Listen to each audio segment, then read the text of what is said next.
Welcome to Nightly Hush, a place for quiet stories, of mystery, of shadows, and secrets best left untold. If there's a story you'd like to hear, a case you can't forget, leave me a whisper in the comments.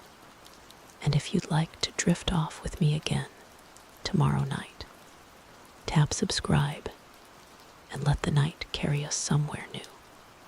Now let's begin. Close your eyes and imagine the vast Atlantic Ocean in December of 1872. The waters are dark and restless, stretching endlessly toward horizons shrouded in mist. Somewhere in this immense wilderness of water, a ship drifts silently through the swells, her sails catching the wind that carries no voices, no laughter, no cries for help. Only silence, and perhaps something else entirely. This is the story of the Mary Celeste, a tale that has haunted sailors and landlubbers alike for over a century and a half. It is a mystery wrapped in salt spray and shadow, a puzzle that the sea herself seems determined to keep. So settle in, dear listener, as we journey back to those cold December waters, where reality and nightmare blur like fog on the horizon. Our story begins not in 1872, but 11 years earlier, in the shipyards of Spencer's Island, Nova Scotia. The year was 1861, and skilled craftsmen were putting the finishing touches on what would become one of history's most infamous vessels. They called her the Amazon then, a name that would prove prophetic in ways her builders never imagined. At 103 feet in length, she was a beautiful brigantine, her twin masts reaching toward the sky like fingers grasping for something just beyond reach. Her hull, crafted from the finest timber, was painted a deep, dark color that seemed to absorb light rather than reflect it. Those who worked on her construction would later whisper that there was something different about this ship, something that made the shadows linger a little longer in her corners, made the wind through her rigging sound almost like voices. The Amazon's maiden voyage should have been a celebration, but instead it became the first chapter in a story of inexplicable misfortune. Within days of her launch, tragedy struck. Captain McClellan, a seasoned mariner who had sailed these waters for decades, suddenly collapsed on deck. Witnesses said he simply stopped mid-sentence while giving orders to his crew, clutched his chest, and fell. He was dead before his body hit the wooden planks. The crew was shaken, but ships must sail, and commerce waits for no man's superstitions. A new captain was found, and the Amazon continued her journey. But if her crew thought their troubles were behind them, they were gravely mistaken. In the English Channel, on what should have been a routine passage, the Amazon collided with another vessel in broad daylight. The fog was thick that morning, witnesses said, but not thick enough to explain how two experienced captains could fail to see each other's ships until it was too late. The collision sent men tumbling across both decks, and though no lives were lost, the damage was severe enough to require extensive repairs. Whispers began to follow the ship wherever she docked. Sailors spoke in hushed tones about the Amazon's bad luck, though the older salts used a different word entirely. They called her cursed. By 1868, the ship had changed hands multiple times, each owner eager to rid themselves of a vessel that seemed to attract misfortune like a lighthouse attracts moths. It was then that Richard W. Haynes, an American mariner with more courage than superstition, purchased the troubled brigantine and brought her across the Atlantic to New York. Under Haynes' ownership, the ship underwent extensive repairs and renovations. But more than her hull and rigging were changed, her very identity was transformed. The name Amazon was painted over, replaced with two words that would echo through maritime history: Mary Celeste. The rechristening ceremony was a modest affair, but those present would later remember the strange stillness that fell over the harbor that day. The wind, which had been brisk all morning, suddenly died as the new name was spoken aloud. For a moment that stretched longer than it should have, the water around the dock became mirror smooth, reflecting the ship's image with unsettling clarity. Then, as suddenly as it had stopped, the wind returned, carrying with it what some swore sounded like distant laughter.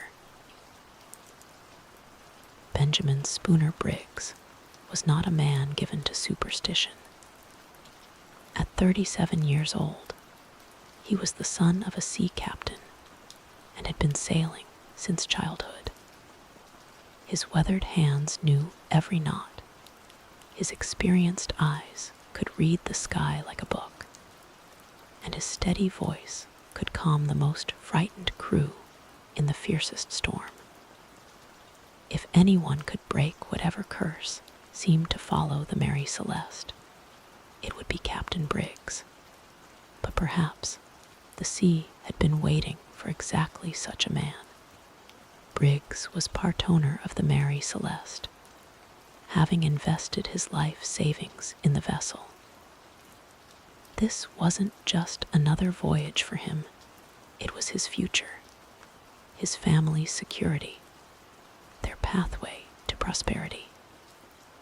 He planned to make the ship profitable through honest trade, carrying cargo across the Atlantic routes he knew so well. In the autumn of 1872, an opportunity presented itself. A shipment of 1,701 barrels of industrial alcohol needed transport from New York to Genoa, Italy. It was valuable cargo, and the payment would be substantial. More importantly for our story, industrial alcohol is highly flammable, its fumes invisible but deadly, its presence filling the ship's hold with an atmosphere that seemed to pulse with unseen energy. But Captain Briggs was not sailing alone on this journey. In a decision that would add another layer of tragedy to the mystery, he brought with him his beloved wife Sarah and their 2-year-old daughter, Sophia. Sarah was an intelligent woman, well-educated and devoted to her husband. Little Sophia was a bright child with her father's steady gaze and her mother's gentle smile. The crew Briggs assembled was small but experienced. 7 men in total, each handpicked for their skills and reliability. There was Albert Richardson, the first mate, a man of few words but steady hands. Volkert and Bas Lorentzen, German brothers who worked as one mind in 2 bodies. Arian Martens, another German, skilled in navigation. Gottlieb Gautschall, quiet but dependable. And the Edward Head, whose stories and warm meals kept spirits high during long voyages. These were not the kind of men to abandon ship at the first sign of trouble. They were professionals, men who had faced storms and calms, pirates and plague, and had always seen their vessels safely to port.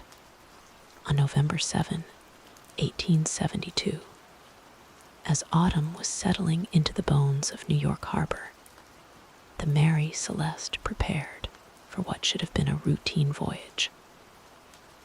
The cargo was loaded and secured, the ship provisioned for the weeks-long journey across the Atlantic. The weather was fair, the wind favorable, as the Mary Celeste slipped her moorings and began her journey toward the open ocean. Those watching from the docks noticed something strange. A flock of seagulls that had been following the ship suddenly veered away, as if encountering an invisible barrier. They circled once, crying out in voices that sounded almost human, then flew back toward shore. Captain Briggs stood at the helm as his ship cleared the harbor, his wife beside him, their daughter playing at their feet. He was a man in command of his destiny, master of a fine vessel, surrounded by his family and trusted crew. He had no way of knowing that in less than a month, all of them would simply vanish. The Mary Celeste's logbook, that faithful record of a ship's journey, tells us that the vessel made good time across the Atlantic. Day after day, First Mate Richardson dutifully recorded their position, the weather conditions, the ship's heading and speed. These entries, written in careful script, paint a picture of a routine voyage. November 8th, clear weather, good wind from the NNW. November 15th, moderate gales, sea running high. November 20th, fresh breezes and fine weather. The entries continue, each one unremarkable, the kind of routine notations that fill thousands of ships' logs crossing the world's oceans every day. But as we read these fading ink marks now, knowing what we know, they take on an ominous quality. Each entry brings us closer to the moment when the writing stops forever. The last entry in the Mary Celeste's log was made on November 25, 1872. The ship's position was recorded as being near the Azores, those remote Portuguese islands that rise from the Atlantic like ancient sentinels. The handwriting was still steady, the observations still professional. At 5 o'clock made the island of St. Mary's bearing essay. At 8 o'clock Eastern Point bore, SSW 6 miles distant. And then nothing. What happened in the days that followed? What could have occurred on that ship during the 9 days between November 25th and December 4th that would cause an entire crew to vanish without a trace? The weather records from that period show nothing unusual, no great storms, no impossible waves, no atmospheric disturbances that might explain a sudden catastrophe. The Mary Celeste was a sound vessel, well maintained and properly loaded. Her crew was experienced, her captains skilled and careful. Yet somewhere in those 9 missing days, 10 human beings, including a small child, disappeared from the face of the earth. Did they see something in those waters near the Azores that filled them with such terror they abandoned their ship? Did they hear voices calling from beneath the waves? Did the very air around them begin to feel wrong, charged with an energy that made their skin crawl and their hearts race? We will never know what Captain Briggs was thinking when he made his final log entry. We cannot read the thoughts of First Mate Richardson as he carefully recorded their position for what would be the last time.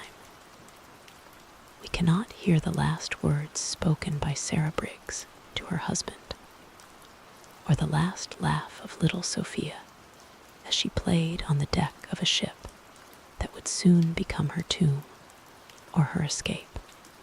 All we know is that on November 25th, 1872, 10 people were aboard the Mary Celeste, living their lives, breathing the salt air, planning for their arrival in Genoa.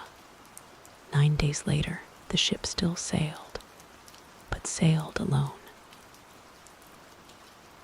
December 4th, 1872, dawned cold and gray over the North Atlantic.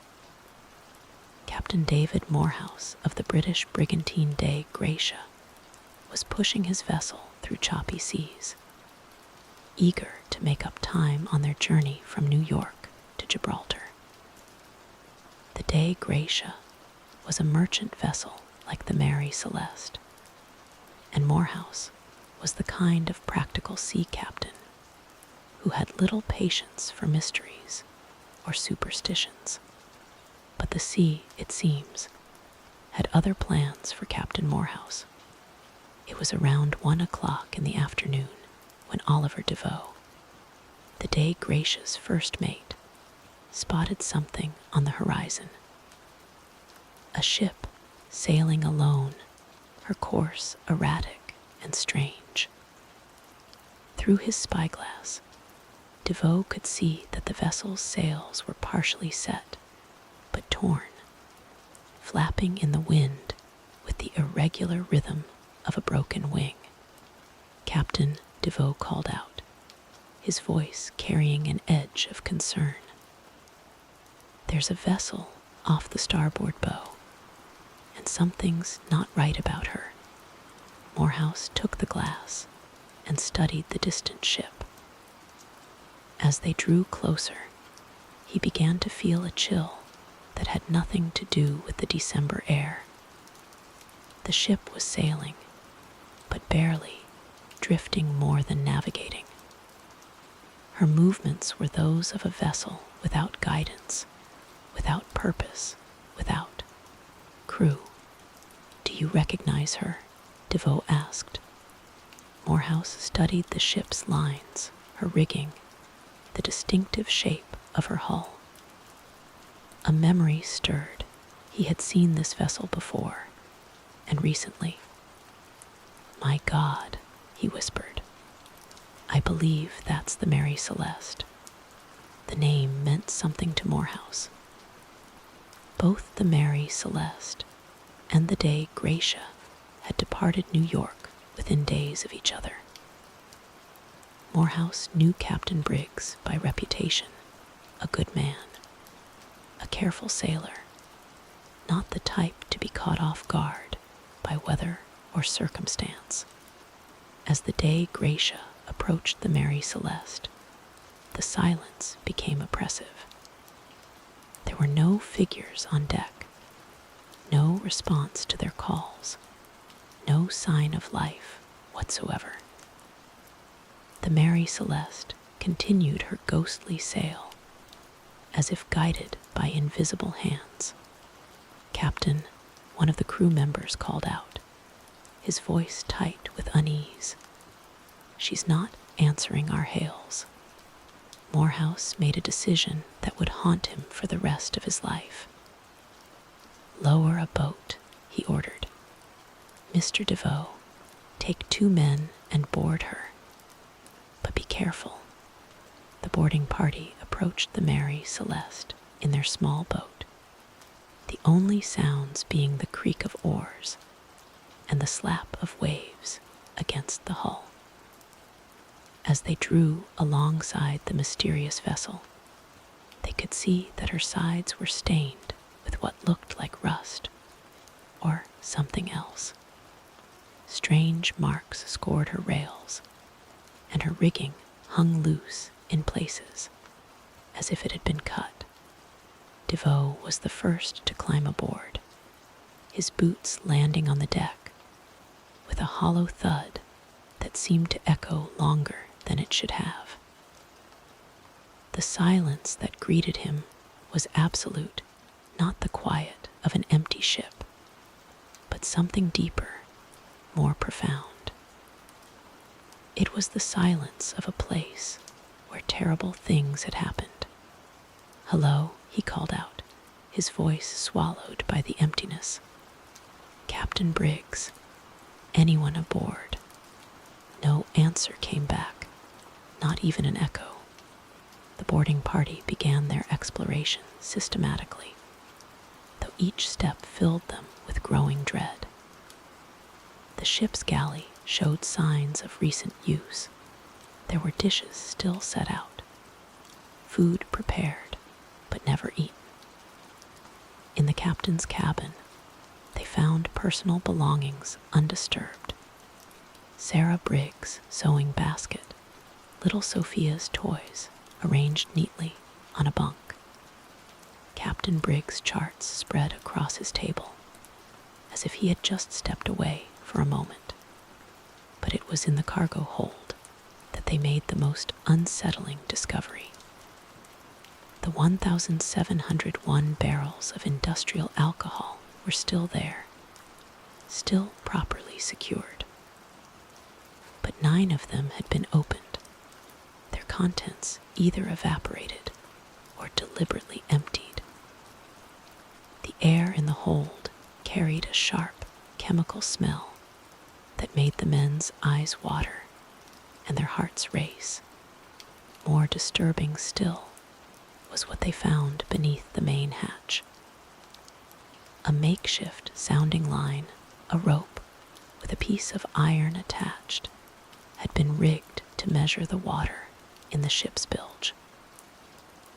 This was the work of men who feared their ship was sinking, who were desperately trying to determine if they were taking on water.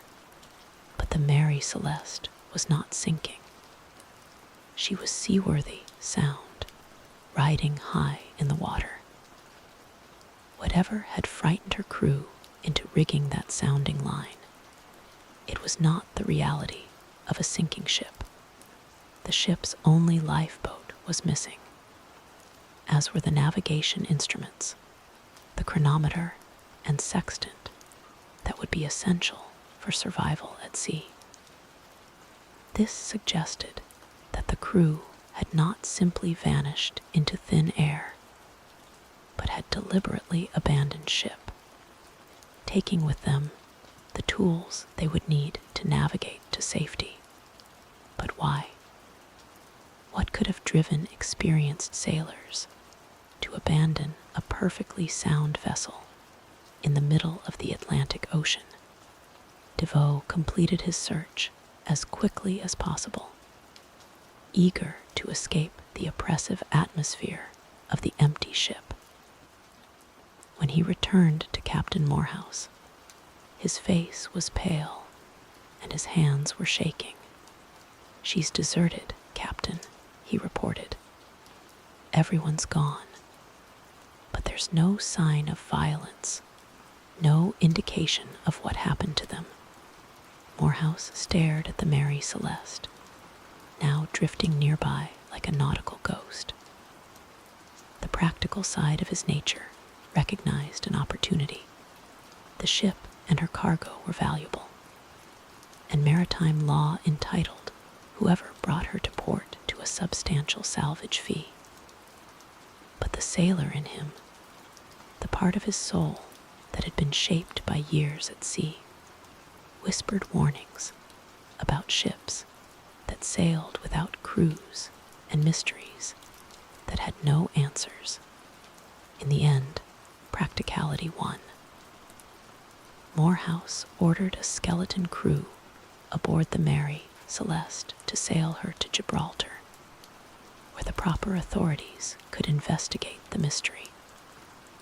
But as the two ships began their journey together, the Dei Gracia and her ghostly companion, none of the men aboard could shake the feeling that they were not alone on the ocean. The Mary Celeste had been found, but her secrets remained as hidden as the depths of the sea that had carried her.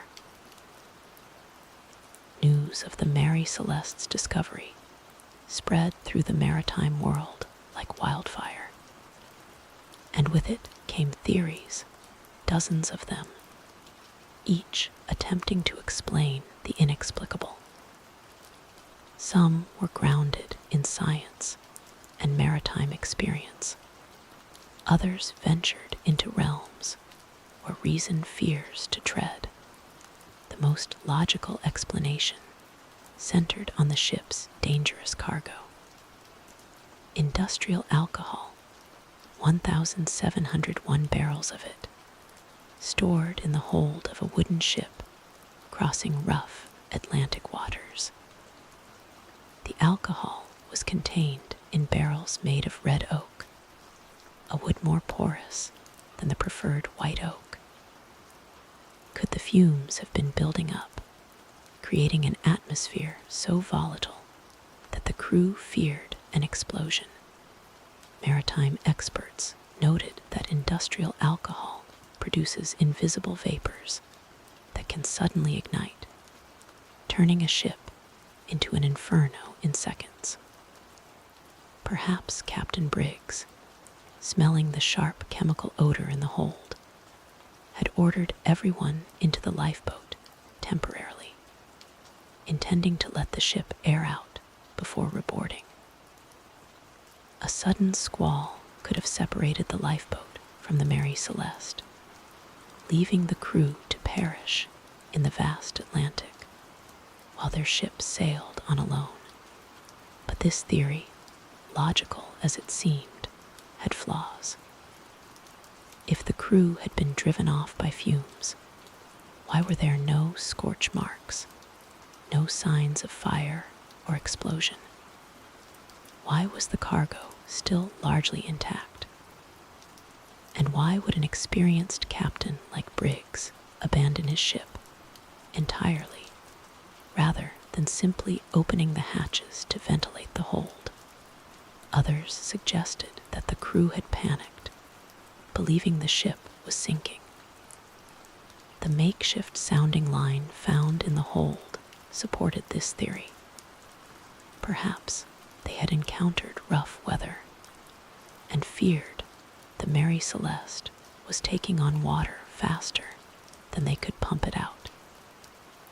In their haste to abandon ship, they might have miscalculated their distance from land or been overwhelmed by the Atlantic's unforgiving waters.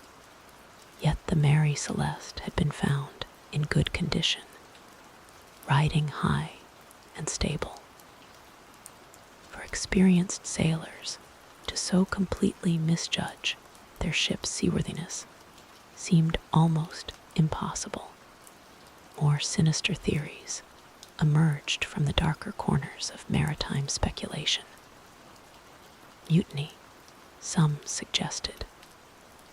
Perhaps the crew had risen against Captain Briggs and his family, only to realize the enormity of their crime and flee in the lifeboat, leaving the evidence of their deed to drift with the currents. But there were no signs of violence aboard the Mary Celeste. No blood, no indication of struggle. The Briggs family's personal effects remained undisturbed. Hardly the scene one would expect after a violent confrontation. Piracy was another explanation offered by those who knew the lawless reputation of certain Atlantic shipping lanes. Pirates might have attacked the Mary Celeste, taken the crew hostage, and sailed away in the lifeboat with their prisoners. But pirates were interested in cargo and valuables, not in leaving behind barrels of expensive alcohol and untouched personal belongings. As the mystery deepened, more exotic theories began to surface. Some spoke of waterspouts, those violent, tornado-like phenomena that could appear suddenly at sea. A waterspout of sufficient size might have terrified the crew into believing their ship was doomed, causing them to flee in panic. Others mentioned rogue waves, walls of water that could appear without warning, and convince even seasoned sailors that their vessel was about to be swallowed by the sea. But the most disturbing theories were those that ventured beyond the realm of natural explanation. The 1870s were a time when spiritualism was popular, when people gathered in darkened parlors to commune with the dead, when ghost stories were told not just for entertainment, but as possible truth. The Mary Celeste, with her history of misfortune and her crew's inexplicable disappearance, became fertile ground for supernatural speculation. Some whispered that the ship was haunted, that the spirits of those who had died aboard her predecessor, the Amazon, had finally claimed their due. They spoke of voices heard in the rigging on calm nights, of shadows seen moving in empty cabins, of a presence that could drive living men to madness, or worse. Others told of sea serpents, ancient creatures from the deep that could rise without warning to snatch entire crews from their vessels. The ocean, they reminded listeners, was still largely unexplored, its deepest trenches hiding secrets that human eyes were never meant to see. More imaginative theorists suggested intervention by otherworldly beings, creatures from beneath the waves, or beyond the stars, who had taken an interest in the Mary Celeste and her human cargo. In an age when science was rapidly expanding the boundaries of the known world, the possibility of unknown intelligences seemed less far-fetched than it might today. Perhaps the most chilling theory was the simplest, that the Mary Celeste had sailed into something, a region of ocean where the laws of nature operated differently, where time and space bent in ways that human minds could not comprehend. The Sargasso Sea, with its vast floating islands of seaweed and its reputation for swallowing ships, was often mentioned in these discussions. Perhaps the Mary Celeste had encountered something similar, a place where reality became fluid, and 10 human beings could simply step out of existence. Each theory had its proponents, its evidence, its logical foundation. Yet none could fully explain why a sound ship with an experienced crew would be found sailing empty through the Atlantic, her cargo intact, her secrets locked away in the silence that surrounded her like fog. The Mary Celeste had become more than a missing persons case. She had become a window into the unknown, a reminder that despite all of humanity's advances, the sea still held mysteries that reason could not solve. Gibraltar, that ancient fortress guarding the entrance to the Mediterranean, had seen many strange ships enter its harbor over the centuries. But none arrived with as much mystery surrounding them as the Mary Celeste did in December of 1872. Frederick Solly Flood, the Attorney General of Gibraltar, was a man who prided himself on his ability to see through deception and get to the truth of any matter. When the Mary Celeste was brought into port by the crew of the Dei Gratia, Solly Flood immediately sensed that this case would be unlike any he had encountered before. The salvage hearing that followed was ostensibly about determining the legitimacy of Captain Morehouse's claim for salvage rights. Under maritime law, anyone who rescued a vessel in distress was entitled to compensation, typically a substantial percentage of the ship and cargo's value. But Solly Flood's investigation quickly became something much more sinister and complex. From the beginning, Solly Flood suspected foul play. The circumstances were simply too convenient, too neat. Here were two ships that had left New York within days of each other, captained by men who knew each other. The Dei Gratia had discovered the Mary Celeste at just the right moment, in just the right place, to claim salvage rights worth thousands of pounds. "Gentlemen," Solly Flood announced to the court, his voice carrying the weight of authority, "we are not here merely to determine salvage rights.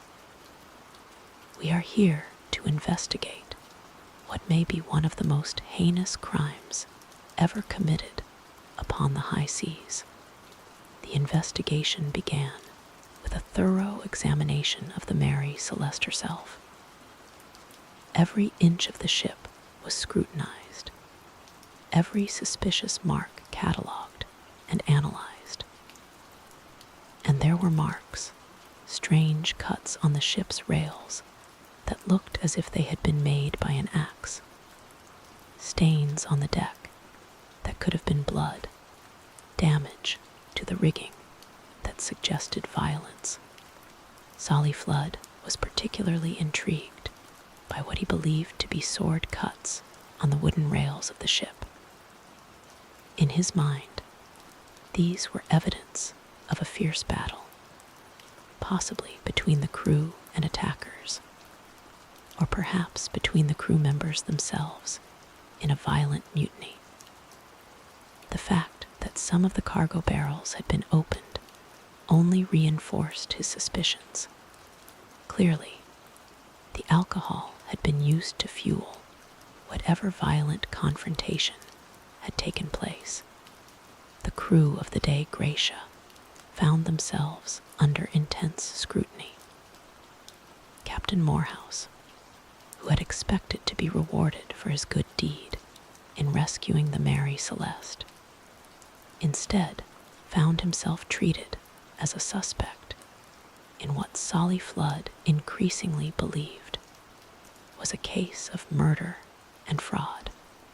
"Is it not convenient, Captain Morehouse," Solly Flood pressed during one tense hearing, "that you should happen upon this vessel at precisely the right moment to claim salvage rights?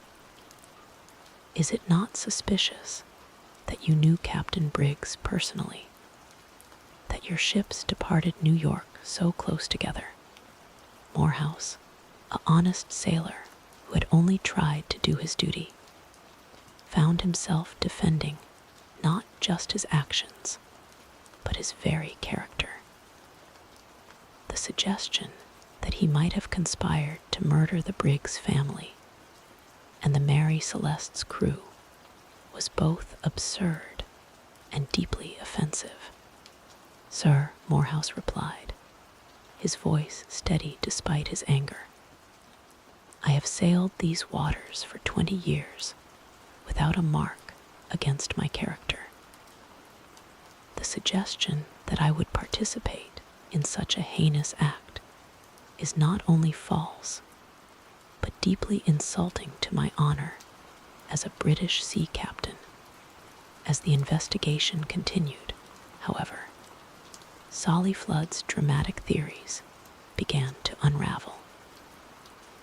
The sword cuts on the ship's rails were examined by maritime experts and found to be old damage, the kind of wear that any working vessel might accumulate over years of service.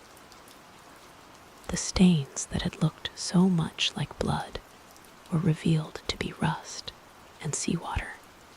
The opened barrels of alcohol showed no signs of having been deliberately tampered with. The red oak construction had simply allowed the contents to evaporate naturally. More damaging to Solly Flood's conspiracy theory was the testimony of maritime experts who examined the Mary Celeste's condition. The ship was seaworthy, stable, and showed no signs of violence or struggle.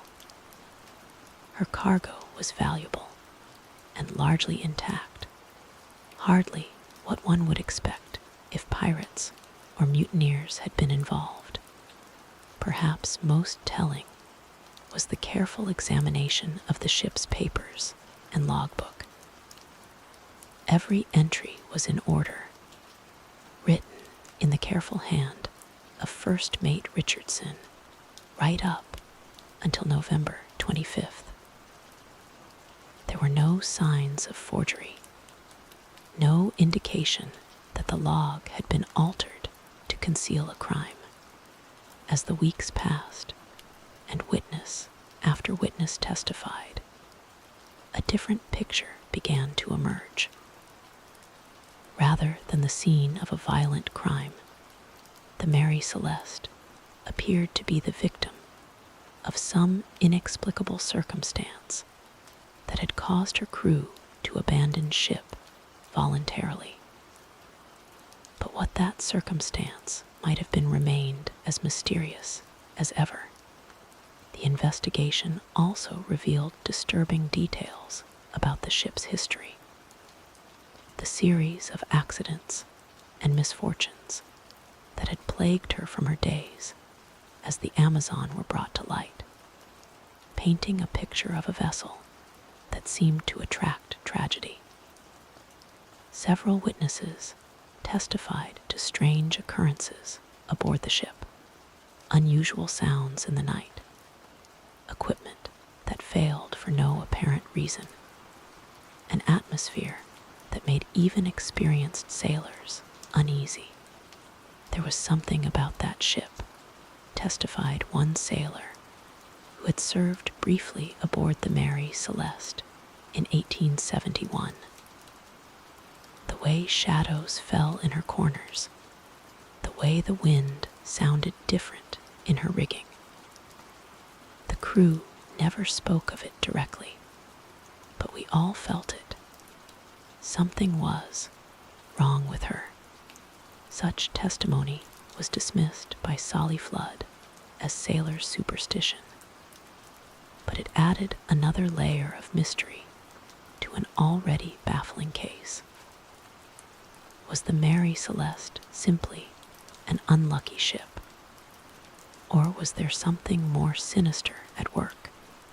In the end, the official investigation concluded in early 1873 without any definitive answers. Captain Morehouse and his crew were cleared of any wrongdoing and awarded salvage rights to the Mary Celeste, though the amount was significantly reduced due to the lingering suspicions that had surrounded the case. But the questions remained. What had happened to Captain Briggs, his wife Sarah, little Sophia, and the 7 crew members? Where were they now? Were they dead, claimed by the Atlantic's cold depths? Or were they somehow still alive, stranded on some distant shore, waiting for rescue that would never come? The Mary Celeste was released back to her owners, but she carried with her the weight of unanswered questions and the shadow of 10 vanished souls. The official investigation had ended, but the mystery was far from solved. As the ship prepared to leave Gibraltar and return to commercial service, those who had examined her most closely could not shake the feeling that the Mary Celeste was keeping secrets that would never be revealed. The sea had swallowed 10 lives without leaving a trace, and the sea, it seemed, was not ready to give them back.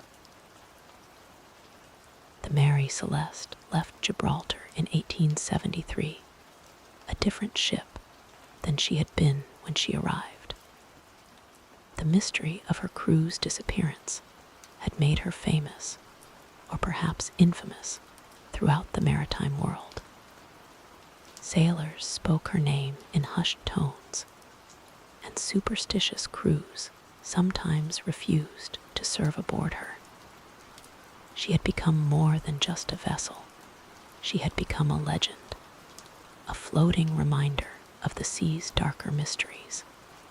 For the next 13 years, the Mary Celeste continued to sail, but her career was marked by the same pattern of misfortune that had followed her since her days as the Amazon.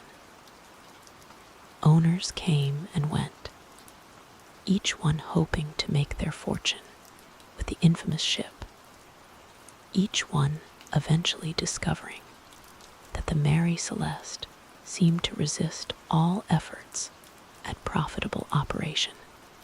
Captain George Blatchford took command of her in 1874, determined to break whatever curse seemed to follow the vessel. He was a practical man, scornful of superstition, confident in his ability to make any ship profitable through good seamanship and sound business practices. Under his command, the Mary Celeste sailed primarily in the Indian Ocean, carrying goods between the colonial ports that were the lifelines of the British Empire. But even Blatchford, for all his determination, could not overcome the strange atmosphere that seemed to pervade the ship.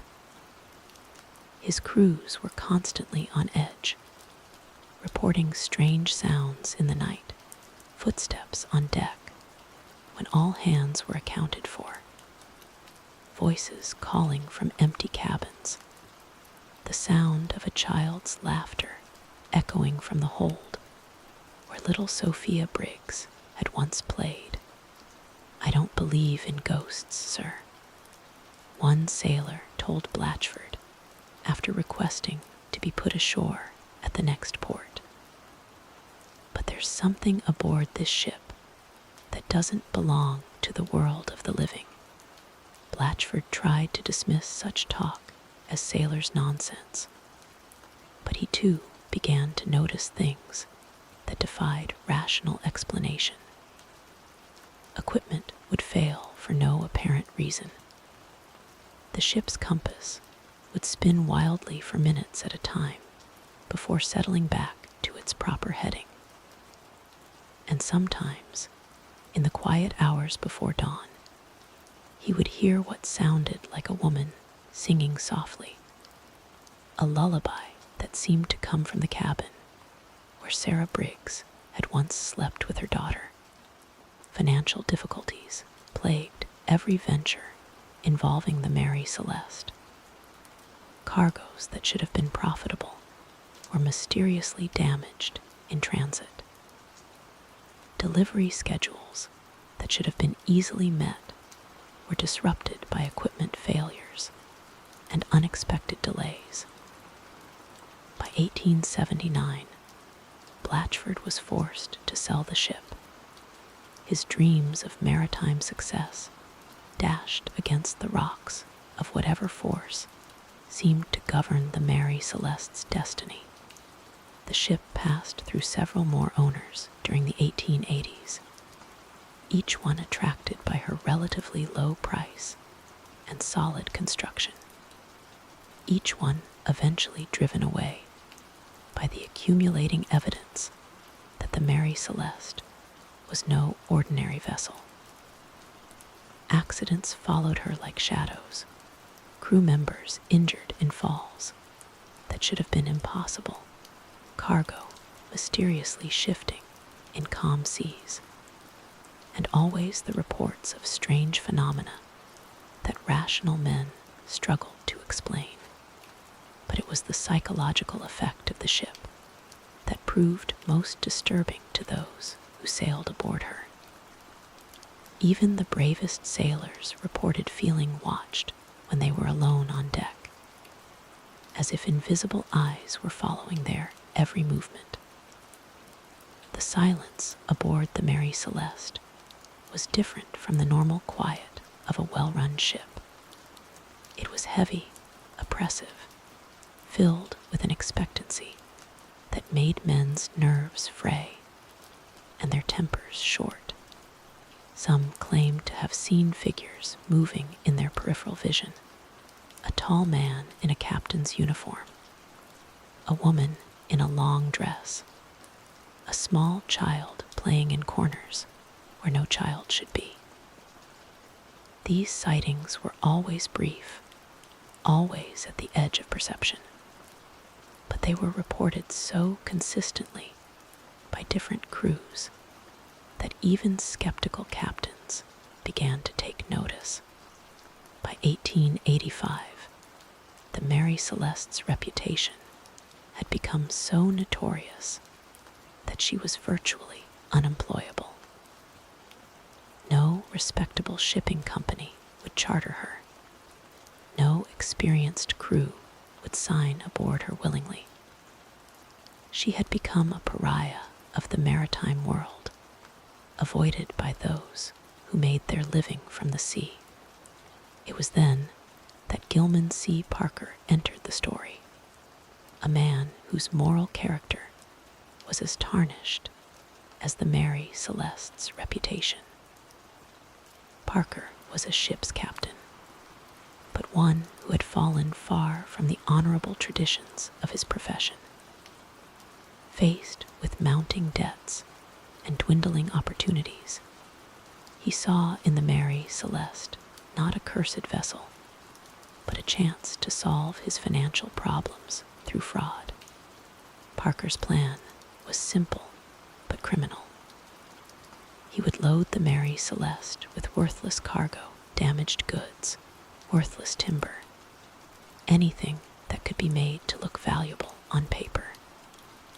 He would then insure both ship and cargo for far more than their actual worth. Finally, he would deliberately wreck the vessel and claim the insurance money, walking away wealthy, while the Mary Celeste finally found the watery grave that had seemed to be calling to her for so many years. The scheme required accomplices, and Parker found them among the desperate and the dishonest men who cared more about money than about honor, who were willing to participate in insurance fraud and potentially even murder if the situation demanded it. In late 1884, Parker loaded the Mary Celeste with her final cargo. The manifest listed valuable items, furniture, cutlery, manufactured goods. But the reality was far different. The hold was filled with cheap boots, cat food, and rotting lumber, items selected not for their value, but for their ability to look legitimate to casual inspection.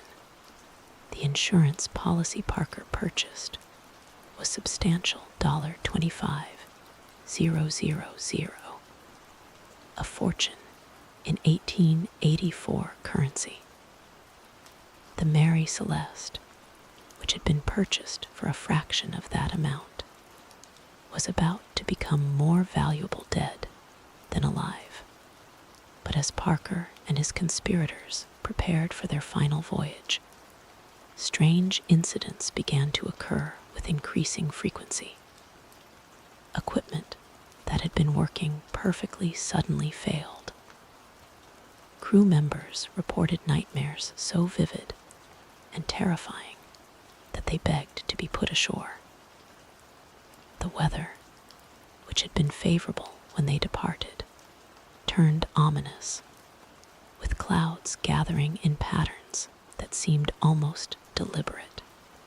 Some of Parker's crew began to whisper that the Mary Celeste herself knew what was planned for her, that the ship was resisting their intentions with a malevolent intelligence that had been growing stronger over the years. On January 3, 1885, Parker guided the Mary Celeste toward the coral reefs near Rochawa Bank, off the coast of Haiti. The plan was to make the wrecking look accidental, a navigation error in treacherous waters, the kind of mistake that could happen to any captain. But as they approached the reef, something extraordinary occurred. The Mary Celeste began to fight back. The ship's wheel became increasingly difficult to turn, as if some invisible force was wrestling for control. The compass spun wildly, pointing in directions that defied all understanding of magnetic north. Most disturbing of all, several crew members reported hearing voices. Captain Briggs giving orders, Sarah Briggs calling for her daughter, little Sophia's laughter echoing from the empty cabins below. "She knows," whispered one of Parker's accomplices, his face pale with terror. "The ship knows what we're trying to do, and she won't let us." But Parker, driven by greed and desperation, pressed on. As the Mary Celeste approached the reef, he gave the order to abandon ship, intending to make their escape in the lifeboats before the vessel struck the coral and sank. This was to be the final chapter in the Mary Celeste story, a deliberate end to a vessel that had caused nothing but trouble since the day she was launched. The Mary Celeste struck the reef with a grinding crash that seemed to echo across the water longer than physics should have allowed.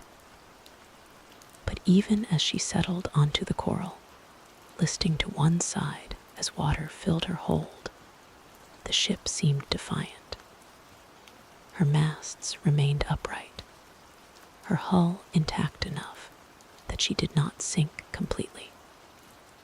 Even in death, the Mary Celeste refused to surrender entirely to the sea. Parker and his men rowed to shore, expecting to wait a few days before discovering the wreck and filing their insurance claim. But their scheme was doomed from the beginning. The insurance company investigators were more thorough than Parker had anticipated, and the evidence of fraud was overwhelming. The worthless cargo, the suspicious circumstances, the captain's obvious guilt, it all pointed to a deliberate wrecking. The legal proceedings that followed were swift and damning. Parker and his accomplices were arrested and brought to trial, their scheme exposed for all to see. But in a twist that seemed fitting for a story involving the Mary Celeste, the legal system failed to deliver justice. Despite overwhelming evidence of their guilt, Parker and his men were acquitted on a technicality. The prosecution could not prove beyond doubt that the wrecking had been deliberate rather than accidental. But if human justice failed, a different kind of justice seemed to follow. Parker's reputation was destroyed. His career as a sea captain ended. He faced financial ruin and social disgrace, becoming a pariah in maritime circles. Within months of the trial, he was found dead in his modest lodgings in Boston, apparently of natural causes, though some whispered that he had been heard talking to himself in the days before his death, carrying on conversations with people who weren't there. His accomplices met similarly grim fates. One was lost overboard from another vessel under mysterious circumstances. Another died in a fire that consumed his home on a windless night when no other buildings in the neighborhood were damaged. The third simply disappeared one evening, leaving behind only his clothes on a Boston pier and no trace of what had become of him. As for the Mary Celeste herself, her broken hull remained on the reef near Haiti, slowly being claimed by the tropical waters. Locals reported strange phenomena around the wreck, lights moving beneath the water on moonless nights, the sound of voices carried on the wind, the ghostly image of a ship sailing just above the surface of the waves. But the Mary Celeste story was not quite finished.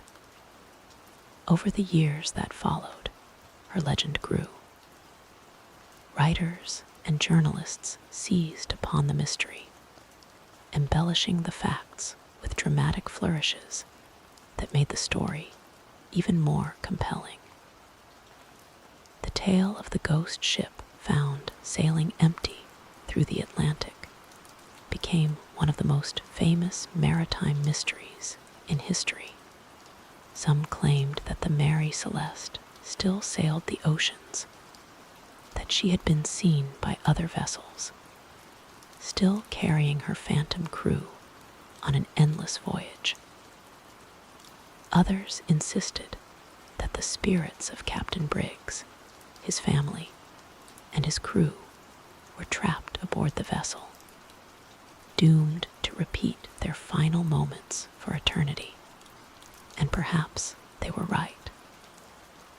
For the Mary Celeste had become something more than just a ship. She had become a legend, a story that would be told and retold for generations, each telling adding new layers to the mystery, new possibilities to consider. The physical Mary Celeste may have met her end on a Haitian reef in 1885, but her story had taken on a life of its own. In the decades that followed, the mystery of the abandoned ship captured imaginations around the world, inspiring countless theories, investigations, and works of fiction. But for those who truly understand the sea and her ways, the Mary Celeste represents something deeper than just an unsolved mystery. She stands as a reminder that despite all of humanity's technological advances, despite our charts and compasses and modern instruments, the ocean still holds secrets that we may never fully comprehend. Modern investigators have applied scientific methods to the Mary Celeste mystery, using computer models to track ocean currents, analyzing weather patterns from 1872, even employing psychological profiling to understand what might have driven Captain Briggs to make his fateful decision. Yet, for all their efforts, the core question remains unanswered. What happened to 10 human beings who simply vanished from a ship in the middle of the Atlantic Ocean? Some researchers have focused on the theory of alcohol vapor explosion, pointing to modern understanding of how industrial alcohol can create dangerous atmospheres in confined spaces. They argue that Captain Briggs, detecting dangerous fumes in the hold, ordered everyone into the lifeboat as a temporary safety measure.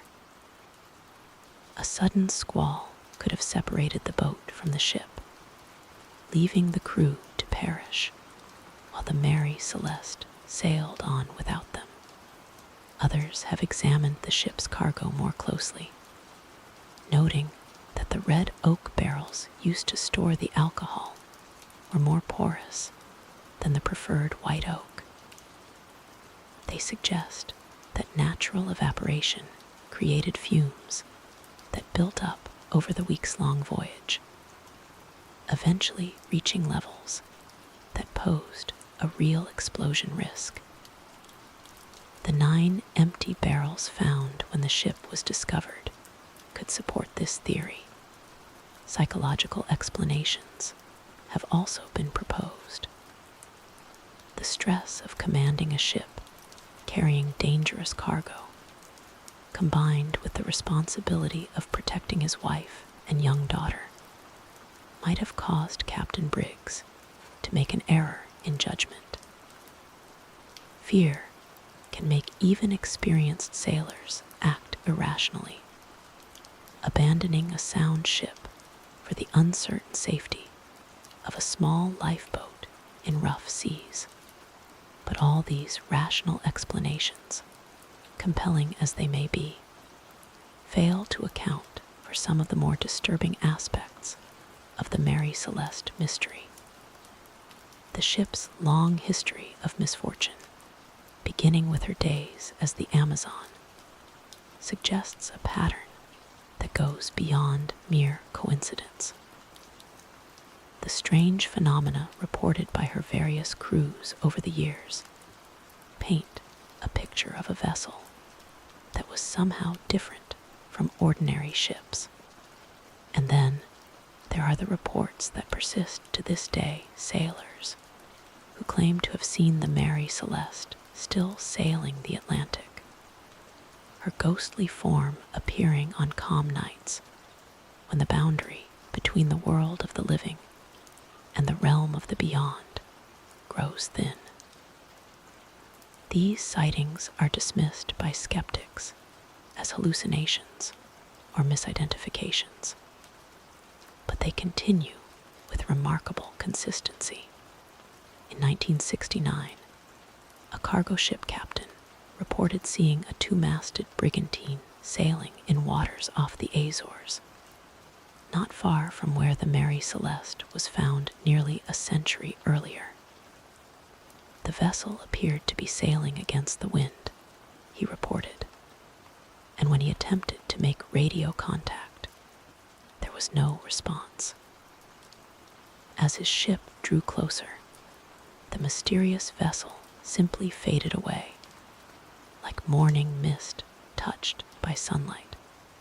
Similar sightings have been reported over the decades, always in the Atlantic, always involving a brigantine that matches the description of the Mary Celeste, always ending with the mysterious vessel vanishing without explanation. Meteorologists and oceanographers offer rational explanations for these sightings: mirages caused by atmospheric conditions, optical illusions created by the interaction of light and water. But the reports continue. Perhaps the most disturbing modern account comes from a research vessel that was conducting deep water surveys in the area where the Mary Celeste was found. Using sophisticated sonar equipment, they detected what appeared to be a ship sailing just beneath the surface of the water. The sonar image showed a vessel with 2 masts and the approximate dimensions of a 19th century brigantine. When they attempted to investigate further, lowering underwater cameras to get a visual confirmation, they found nothing but empty water. Yet the sonar continued to show the phantom ship for several hours before the image finally faded away. The research team's official report classified the incident as a sonar anomaly, but crew members who were interviewed privately told a different story. There was something down there, one technician confided years later. Something that showed up on our instruments but didn't want to be seen. And I swear I could hear sounds coming through the water voices, like people calling for help. But that's impossible, isn't it? Sound doesn't travel that way underwater. At least it shouldn't. These modern encounters with the Mary Celeste phenomenon suggest that whatever force or mystery surrounds the ship has not been laid to rest by the passage of time. If anything, the legend has grown stronger, fed by over a century of unanswered questions and unexplained sightings. Some paranormal researchers have suggested that the Mary Celeste has become what they call a temporal loop, a place where a traumatic event has somehow become trapped in time, doomed to repeat itself endlessly. In this theory, Captain Briggs and his crew are still experiencing their final moments aboard the ship, still making the decision to abandon their vessel, still rowing away into the Atlantic mist, only to begin the cycle anew. Others propose that the Mary Celeste exists in a state between dimensions, sailing not just through our physical ocean, but through parallel realities where the laws of physics operate differently. This would explain why the ship can appear solid and real to some observers while remaining invisible to others, why she can be detected by modern instruments yet vanish when approached directly. But perhaps the most chilling theory is the simplest, that the Mary Celeste was never truly abandoned at all. Instead, her crew discovered something in those waters near the Azores, something so profound, so alien to human understanding, that they chose to step outside our reality entirely, rather than return to a world that could never comprehend what they had experienced. In this interpretation, the Mary Celeste continues to sail because her crew is still aboard, but they exist now in a state that transcends physical reality. They have become part of the ocean itself, eternal guardians of secrets too dangerous for the living world to know. Whatever the truth may be, the Mary Celeste has earned her place among the great mysteries of the sea. She stands alongside the lost continent of Atlantis, the Bermuda Triangle, and the depths of the Mariana Trench, as a reminder that our world still holds wonders and terrors that science cannot fully explain. And on those rare nights when the moon is dark and the Atlantic is calm as glass, sailors still report seeing her, a ghost ship sailing silently through the darkness, her phantom crew forever searching for a harbor they will never reach, carrying secrets that the sea will never surrender. as our tale draws to a close, listen carefully to the night around you. Do you hear it? That soft sound like waves lapping against a distant shore. That whisper of wind through invisible rigging. Perhaps it's nothing more than the settling of your house, the rustle of leaves outside your window. Or perhaps the Mary Celeste sails still, somewhere beyond the horizon of our understanding. She carries with her the souls of 10 people who vanished from our world on a cold December day in 1872. Captain Benjamin Briggs, his beloved wife Sarah, their innocent daughter Sophia, and 7 brave sailors whose names deserve to be remembered. Albert Richardson, Volkert and Baz Lorenzen, Arian Martins, Gottlieb Gautschall, and Edward Head. They left behind families who never learned what became of them, friends who waited for letters that never came, and a mystery that has haunted the maritime world for over a century and a half. But perhaps they also left behind something else, a reminder that the world still holds wonders and mysteries that our rational minds struggle to comprehend. The sea keeps her secrets well, and the Mary Celeste may be the greatest secret of all. Was she a victim of natural forces, of human error, of supernatural intervention? Was her crew claimed by the ocean's depths, or did they sail away into realms beyond our physical reality? We may never know the truth, but on those nights when the moon is dark and the wind carries whispers from far-off waters, remember the Mary Celeste. Remember that somewhere in the vast expanse of the Atlantic, a ghost ship may still be sailing, her phantom crew forever bound to their vessel, forever searching for answers to questions that may have no earthly solutions. The Mary Celeste has become more than just a ship. She has become a legend, a story that will be told as long as humans venture out upon the mysterious waters of our world. She reminds us that for all our technological advances, for all our scientific understanding, the sea still holds mysteries that humble our knowledge and challenge our assumptions about reality itself.